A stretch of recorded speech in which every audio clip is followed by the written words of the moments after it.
Мы гордимся им. Его 111-летие, я так думаю, это замечательное событие. Мы каждый год в Караганде отмечаем. Вот 100-летие мы проводили реконструкцию сражения от деревни Крюкова. Где действительно, вот видишь, песня «У деревни Крюкова погибает двор». Это про Баужамумшуло. Мы там бегали. Да. Это есть вот памятник неизвестных солдат, который неизвестных солдат в Москве. Там действительно похоронен солдат. Но этот солдат с батальона Баужамумшуло. Он может быть русским, он может быть украинцем, может быть казахом. Но это действительно неизвестный солдат там похоронен. Поэтому такая большая почесть оказана именно этому воинскому соединению.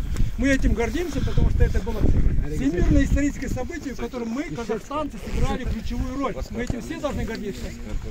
В составе его батальона воевали представители 36 национальностей Казахстана. Это действительно наша страна, это лаборатория дружбы народа. И этим мы должны гордиться. Когда мы были дружны, мы отстояли, мы выдержали. Поэтому мы всегда, когда мы дружны, мы всегда выстоим. И мы сохраним свою республику. Это наша республика действительно войдет в десятки развитых стран мира. И в нашей стране всегда будет мир, потому что мы друг друга все уважаем. У нас действительно настоящая дружба народов. За дружбу народов, за многонациональный Казахстан!